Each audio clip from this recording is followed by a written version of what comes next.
Que se passe-t-il lorsque le privilège se heurte à la justice? Découvrez une mondaine arrogante face à un juge sans concession, apprenant une leçon de vie qu'elle n'oubliera jamais.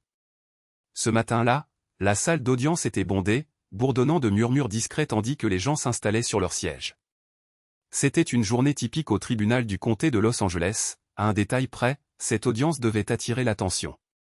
Tiffany Halstead, une mondaine réputée pour son comportement imprudent et son ego surdimensionné, devait comparaître devant le juge William Grant, connu pour son calme inébranlable et son intellect aiguisé. Le juge Grant était respecté dans toute la communauté juridique comme un arbitre de justice juste mais sans concession. Tiffany arriva à sa manière habituelle, en retard et sans la moindre excuse, arborant des marques de créateur et de grandes lunettes de soleil. Elle s'avança dans la pièce comme s'il s'agissait d'un événement sur tapis rouge. Son avocat, visiblement mal à l'aise, marchait rapidement derrière elle, tentant de minimiser la scène. La salle d'audience, habituée au décorum, se tut tandis que tous les regards se tournaient vers elle. Elle s'arrêta au milieu de l'allée, visiblement indifférente aux personnes qui attendaient qu'elle prenne place. D'un geste désinvolte, elle fit signe à son avocat de s'écarter afin qu'elle puisse poser son sac sur le banc. Son sentiment de supériorité rayonnait tandis qu'elle enlevait ses lunettes de soleil d'un geste théâtral, jetant des regards autour d'elle comme si tout cela était en dessous d'elle. Le juge Grant entra quelques instants plus tard, l'ambiance dans la pièce changeant instantanément. Les murmures s'éteignirent, remplacés par un silence respectueux. Âgé d'une cinquantaine d'années, Grant était une figure imposante avec sa haute stature et son autorité calme. Ses yeux vifs parcoururent brièvement la pièce avant qu'il ne s'installe sur son siège. « Debout !» annonça l'huissier. Tiffany hésita, visiblement irritée, avant de se lever avec un soupir lourd. Son visage exprimait un « Pourquoi suis-je même ici ?» Le juge Grant ne réagit pas. Il ajusta ses lunettes, ouvrit le dossier devant lui et commença la procédure.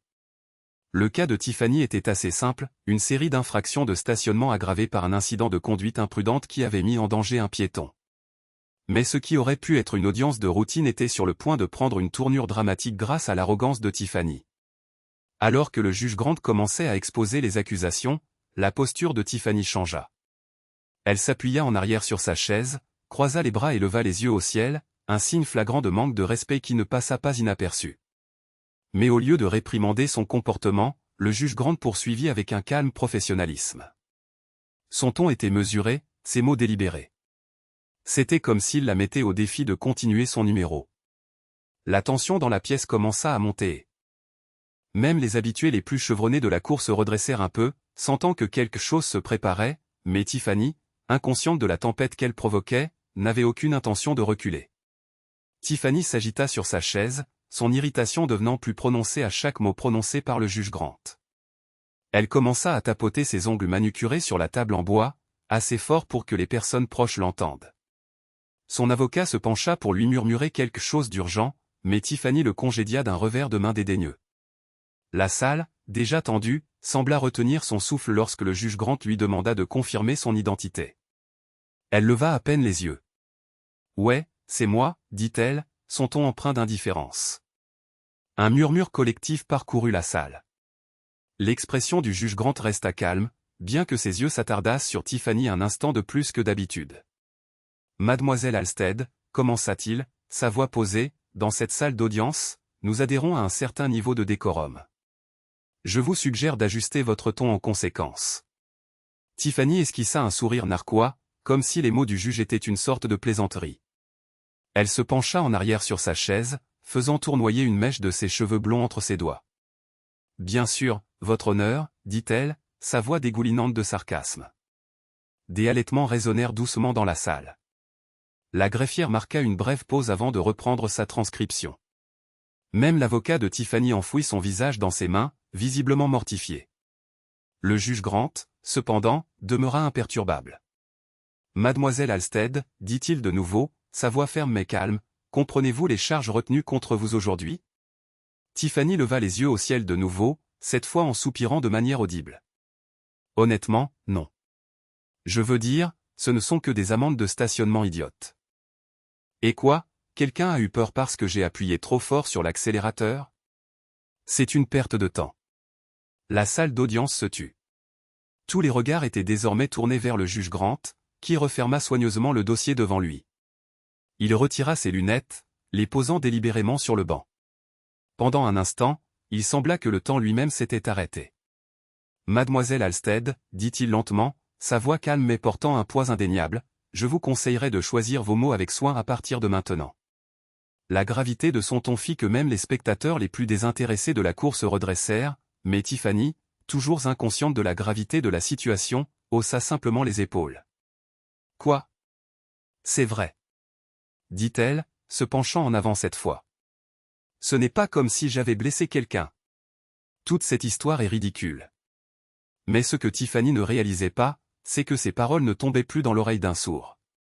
Le silence du juge Grant en disait long, et la salle d'audience était sur le point d'être témoin d'une réponse qu'il n'oublierait jamais.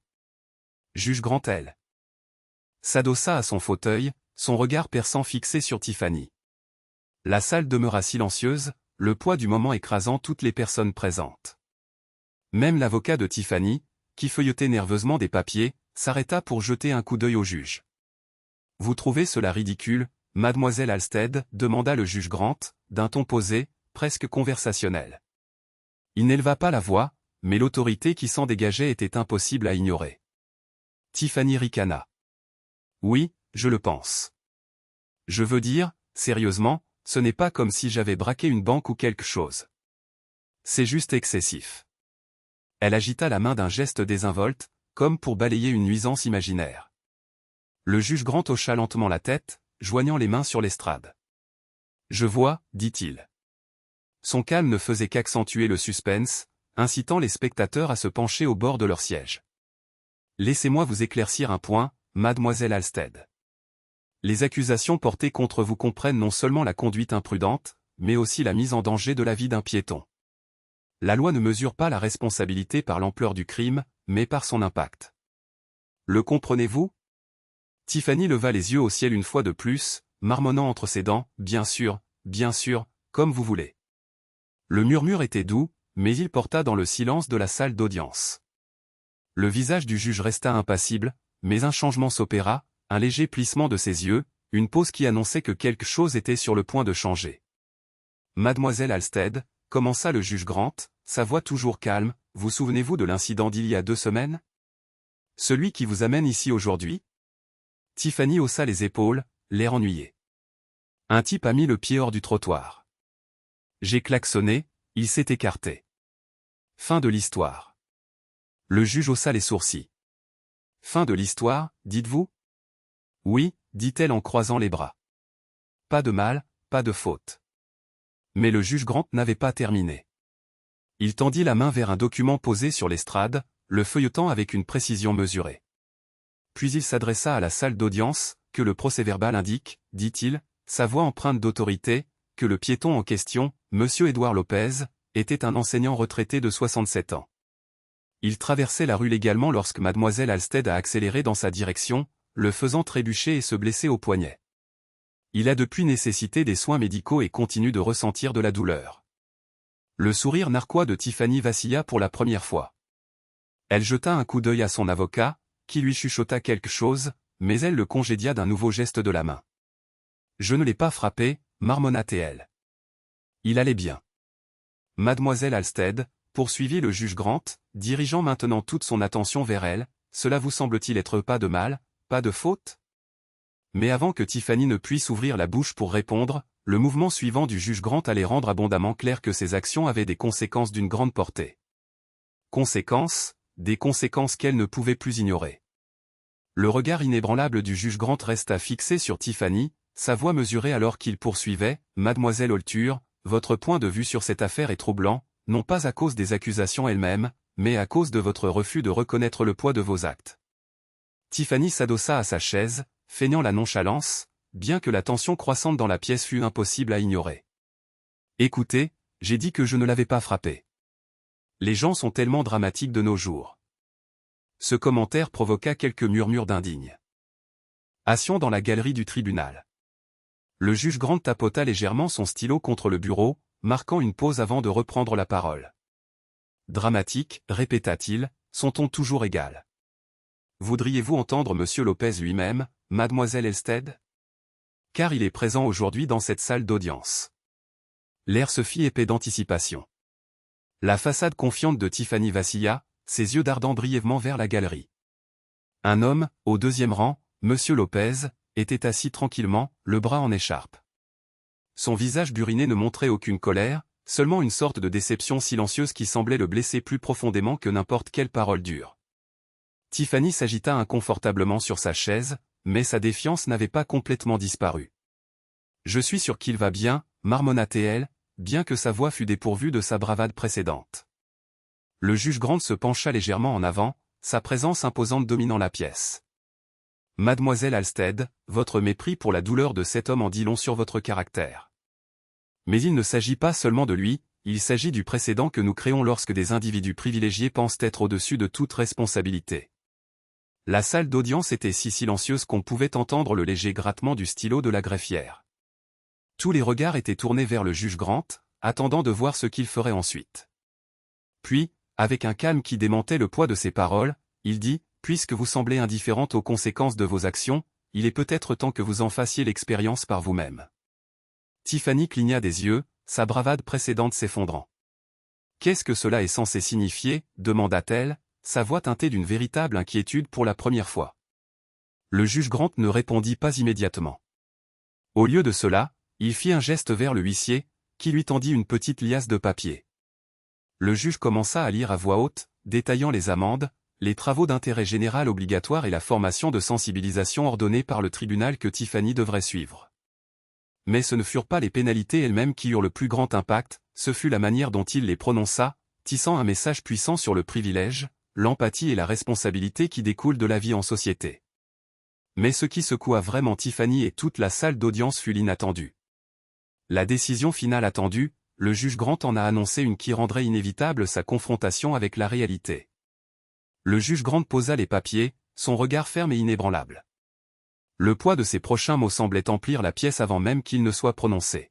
« Mademoiselle Halstead, » commença-t-il, « j'ai examiné les détails de cette affaire de manière approfondie, et étant donné la gravité de vos actes et votre refus flagrant d'assumer vos responsabilités, je prononce une peine qui, je crois, non seulement répondra aux infractions légales, mais vous offrira également une perspective dont vous avez grand besoin. » Tiffany se redressa, son insolence précédente remplacée par une pointe de malaise. « Une perspective, répéta-t-elle, sa voix teintée d'incrédulité. « Oui, » dit le juge Grant d'une voix ferme. « En plus des amendes et de 200 heures de travaux d'intérêt général, vous passerez les 30 prochains jours à faire du bénévolat au refuge pour femmes du centre-ville. Vous travaillerez directement avec des personnes qui ont connu des difficultés, souvent sans que ce soit de leur faute. Peut-être alors comprendrez-vous l'impact de l'insouciance et du sentiment de supériorité. » Un murmure collectif se répandit dans la pièce. Ce n'était pas la peine typique à laquelle on s'attendait dans une affaire de ce genre, et les réactions mitigées de la foule étaient palpables. Certains acquiescèrent en signe d'approbation, d'autres échangèrent des regards incrédules, mais la réaction la plus révélatrice vint de Tiffany elle-même. « Vous plaisantez, j'espère, » dit-elle, sa voix montant. « Vous voulez que je, quoi? Que je traîne avec des sans-abri? Ce n'est pas mon problème. » Le visage du juge Grant ne changea pas, mais sa voix devint plus froide. « Mademoiselle Halstead, c'est précisément cet état d'esprit qui vous a conduite dans cette salle d'audience aujourd'hui. Vos actions reflètent un manque de compréhension, un refus de voir comment vos choix affectent ceux qui vous entourent. Ce n'est pas une punition, c'est une opportunité de croissance, et que les choses soient claires, tout manquement à cette injonction entraînera une peine beaucoup plus sévère. » L'avocat de Tiffany lui tira la manche, chuchotant avec urgence, mais elle retira son bras d'un coup. « C'est absurde. Vous ne pouvez pas me forcer à faire ça. » Le juge Grant leva une main, faisant taire son éclat. « Mademoiselle Halstead, ce tribunal a l'auto. Rité d'imposer des travaux d'intérêt général dans le cadre de votre peine. Vous vous présenterez au refuge chaque matin à 8 heures, et votre superviseur fournira des rapports hebdomadaires sur vos progrès. En cas de non-coopération, je vous reverrai dans cette salle d'audience dans des circonstances bien moins favorables. » La pièce redevint silencieuse, le poids des mots du juge Grant planant lourdement dans l'air. Le visage de Tiffany rougit de colère, mais pour une fois, elle ne dit rien. Elle resta simplement assise, sidérée et silencieuse. Mais le moment n'était pas encore terminé. Les dernières remarques du juge Grant laisseraient une impression durable. L'effet se fit sentir non seulement sur Tiffany, mais sur toutes les personnes présentes dans la salle. Le juge Grant ajusta ses lunettes, son calme demeurant inébranlable malgré la défiance visible de Tiffany. Il laissa le silence s'étirer un instant, s'assurant que ses prochains mots auraient un impact total. « Mademoiselle Halstead, commença-t-il, ce tribunal n'est pas là pour humilier ou rabaisser. Il existe pour faire respecter la justice et, quand c'est possible, pour enseigner. Votre privilège vous a protégé des conséquences pendant bien trop longtemps, et cela vous a coûté la capacité d'empathie. Il ne s'agit pas de punition, il s'agit de vous aider à retrouver votre humanité. » La salle d'audience retint son souffle collectif. Tiffany, visiblement mal à l'aise, jeta un coup d'œil à l'assistance, sa bravade s'effritant davantage. Elle ouvrit la bouche comme pour parler, mais sembla y renoncer. « Savez-vous ce que M. Lopez a dit lorsqu'on lui a demandé ce qu'il ressentait à votre égard ?» demanda le juge Grant, sa voix plus douce maintenant, presque conversationnelle. Tiffany secoua la tête, ses yeux se posant sur M. Lopez, qui restait assis dans l'assistance, son expression toujours empreinte d'une tranquille déception. Il a dit, poursuivit le juge Grant, je ne veux pas qu'elle souffre. Je veux juste qu'elle comprenne. Parce que si elle ne comprend pas, elle continuera à faire du mal aux gens, et un jour, ce pourrait être quelque chose qu'elle ne pourra pas réparer. Ces mots tombèrent comme un coup près. Le visage de Tiffany pâlit, son calme habituel se désagrégeant pour la première fois. Sa défiance fit place à autre chose, un malaise, peut-être même de la culpabilité. Le juge Grant ne relâcha pas la pression. Monsieur Lopez, un homme que vous avez failli blesser, a choisi la grâce plutôt que la colère. Il aurait pu insister pour des peines plus sévères, mais il a demandé quelque chose de différent, une opportunité pour vous d'apprendre. C'est ce que représente cette sentence. Tiffany se déplaça inconfortablement sur sa chaise, sa confiance érodée. La salle était si silencieuse que chaque petit bruit ou le froissement de papier, le grincement d'un banc semblait amplifié. Vous vous présenterez au foyer pour femmes du centre-ville lundi matin, poursuivit le juge Grant. Là, vous rencontrerez des femmes qui ont fait face à des défis que vous ne pouvez même pas imaginer. Certaines ont tout perdu, d'autres reconstruisent leur vie à partir de zéro. Vous écouterez leurs histoires et, ce faisant, j'espère que vous commencerez à comprendre la valeur de l'humilité et de la responsabilité. Tiffany semblait vouloir protester, mais le poids du moment semblait lui couper la parole. Son avocat posa une main sur son bras, lui signalant de rester silencieuse. Mais même si les paroles du juge commençaient à faire leur chemin, la véritable transformation ne commencerait que lorsque Tiffany affronterait les réalités qui l'attendaient en dehors de la bulle protectrice de son privilège. Le marteau du juge s'abattit avec un claquement sec. Annonçant la fin de l'audience, cette cour est ajournée, annonça le juge Grant, d'une voix ferme, tandis qu'il se levait de son siège et quittait la salle d'audience. La tension dans la pièce semblait persister, telle une tempête qui venait de passer mais avait laissé sa marque. Tiffany restait assise, son visage mêlant incrédulité et indignation. Son avocat se pencha, murmurant à la hâte, mais elle le remarqua à peine. La galerie commença à se vider, les murmures des spectateurs s'intensifiant à mesure que les gens discutaient de ce dont ils venaient d'être témoins. Monsieur Lopez se leva lentement, son bras en écharpe, rappel brutal de l'incident qui les avait tous réunis ici. Il jeta un coup d'œil à Tiffany en passant, son expression toujours bienveillante mais résolue. Elle évita son regard, fixant plutôt la table devant elle. Devant le palais de justice, des journalistes s'étaient déjà rassemblés, impatients de couvrir les retombées de l'audience dramatique. Le nom de Tiffany, déjà en une pour ses frasques mondaines, était désormais associé à un moment de drame judiciaire qui avait captivé toutes les personnes présentes. Les appareils photo crépitèrent lorsqu'elle sortit, flanquée de son avocat qui la protégeait du barrage de questions. « Mademoiselle Halstead, avez-vous un commentaire sur la sentence d'aujourd'hui ?» lança un journaliste. « Pensez-vous que la sentence était juste ? Que pensez-vous de la décision du juge Grant ?» L'arrogance habituelle de Tiffany refit surface un instant. « Pas de commentaire » rétorqua-t-elle, se frayant un chemin à travers la foule jusqu'à la voiture qui l'attendait. Mais à l'intérieur, la façade commença à se fissurer. Tandis que les portes se refermaient et que le bruit des journalistes s'estompait, ses épaules s'affaissèrent. Pour la première fois, il semblait que la réalité s'installait. Ce soir-là, l'histoire faisait la une de tous les médias. Des extraits de l'audience, y compris les mots percutants du juge Grant, sont devenus viraux, suscitant un large débat.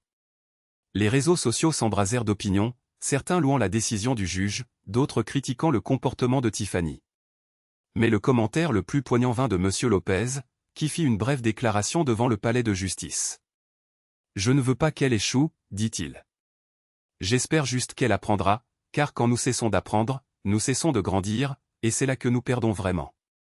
La simplicité de ces mots toucha une corde sensible, résonnant bien au-delà de la salle d'audience. Pour Tiffany, cependant, la leçon ne faisait que commencer.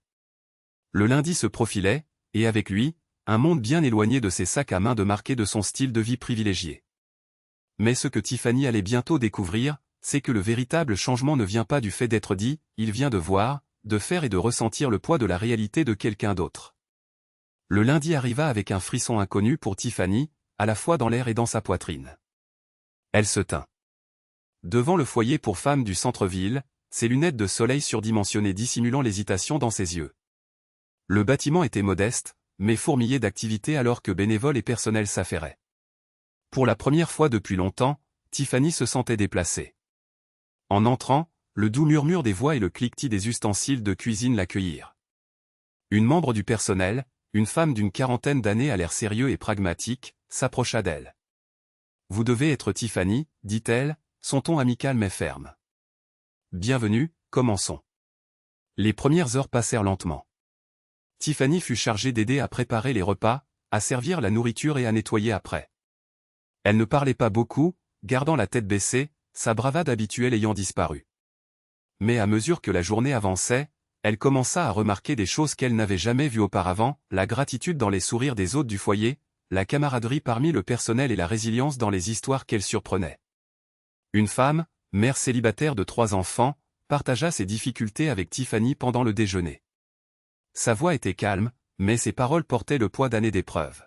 « On croit tout maîtriser, dit-elle, ses yeux rencontrant ceux de Tiffany, mais la vie a sa manière de vous enseigner ce qui compte vraiment. » Cette nuit-là, tandis que Tiffany rentrait chez elle, ses pensées étaient étrangement silencieuses. Les visages des personnes qu'elle avait rencontrées persistaient dans son esprit, ainsi que les paroles du juge Grant. Pour la première fois, elle commença à se demander s'il n'y avait pas plus à la vie que le monde qu'elle s'était construit, un monde de privilèges, d'isolement et de superficialité. Au cours des semaines qui suivirent, le service obligatoire de Tiffany continua. Jour après jour, les murs qu'elle avait érigés autour d'elle commencèrent à se fissurer. Elle écoutait davantage, parlait moins et, lentement, presque imperceptiblement, commença à changer.